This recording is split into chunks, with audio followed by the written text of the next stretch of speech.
کہ نبی صلی اللہ علیہ وسلم کو بیٹی سے کیسی محبت، جب بھی حضور کہیں جاتے تھے واپس آتے تھے اپنی بیویوں کے اپنے گھر نہیں گئے، سیدھا اپنے بیٹی کے گھر گئے، ان کو جا کے پہلے ملے، پھر مسجد میں جانا ہوا، اور پھر اپنے گھروں میں حضرت فاطمہ جب بھی حضور کے گھر آتی آپ اپنی جگہ سے کھڑے ہوتے، حضرت فاطمہ کو اپنی جگہ پہ بٹھاتے اور آپ ان کا ماتھا چومتے۔ بیٹیوں سے محبت کرنا اور ان کو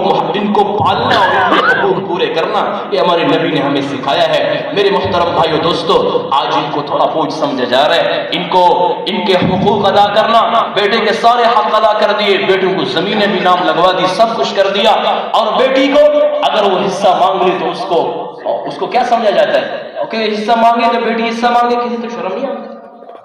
اللہ قرآن میں بیٹوں کا حصہ ذکر کیا، بیٹوں کا حصہ ذکر کر کے اللہ کہتے ہیں فریضۃ من اللہ، یہ نماز کی طرح فرض ہے، یہ نہیں کہ بس آپشن ہے، نہیں، فریضۃ من اللہ للذکر مثل حظ الانثیین، وہ بیٹیاں ہوں یا بہنیں ہوں، للذکر مثل حظ الانثیین، یہ حصہ دینا ہے، یہ حصہ دینا پڑے گا، یہ فرض ہے، قیامت کے دن پوچھا جائے گا۔ پہلے علماء اگر کوئی چیز لے کے جاتا تھا نا، کوئی آدمی اس سے پوچھتے تھے آپ اپنی زمین سے غلہ لے کے آئے ہو، کوئی مالٹے لے کے اپنی زمین کے یا کوئی اور چیز، اور پوچھتے تھے آپ کی بہنوں کو حصہ ملے، آپ کی پھوپھیوں کو آپ کے باپ نے حصہ دیا تھا جس زمین سے یہ توڑ کے لائے ہو۔ آج ہم سارے کمزور ہیں، تو میرے محترم بھائیو دوستو، بیٹیوں سے محبت کرنا اللہ کے نبی نے ہمیں سکھایا ہے۔